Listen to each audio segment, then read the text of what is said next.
So yesterday I had this conversation with a friend of mine. She's another healer. And it opened up something that I want to bring here because a lot of us are running into this same tension. We were talking about money and healing work. Don't know how we got there, but specifically the phrase, I don't do this for the money. And I shared that I had to move out of the mindset of I don't do this for the money because it was blocking my growth. I had to shift into I don't do this for free. Well, she didn't resonate with that. She wants a world where everything is energy exchange. We all want that world, right? Where communities meeting community, where needs are met through reciprocity instead of currency. And that vision is real on a frequency level. Many of us can feel it, right? Many of us remember it.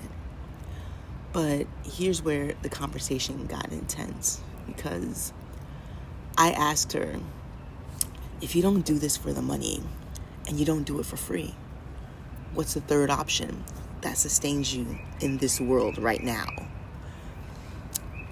And she couldn't name one. And that moment revealed something pretty important, right?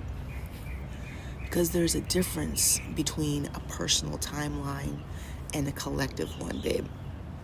A personal timeline collapse is something that you can anchor through your identity, your embodiment, your choice. But a collective timeline, that collapse requires shared agreements, shared infrastructure, and shared identity across an entire community or civilization. So the world she wants to live in, the world we all kind of want to live in, right? The reciprocity-based one, it's a collective timeline. It needs new systems, new structures, a level of communal coherence that just doesn't exist yet.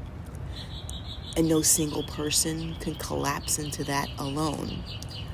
And so I think that this is where many of us healers get stuck. Because when you're trying to collapse into a timeline that requires a whole civilization to shift, the timeline won't hold.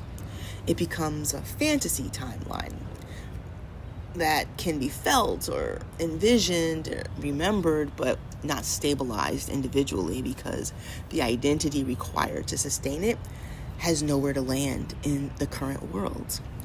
So it's like you can feel the call of that future. You can honor it and you can prepare for it, and we can all help build it, but we can't collapse into it individually. Timeline collapse requires coherence, right? Coherence requires an identity that actually can function inside of the reality you're collapsing into. If the identity doesn't exist yet, the timeline can't stabilize. And so I think here's the part that many of us as healers overlook.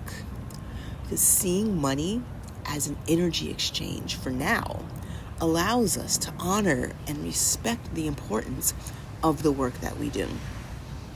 It's a way of saying this work has value, and this work requires energy, time, embodiment, and skill.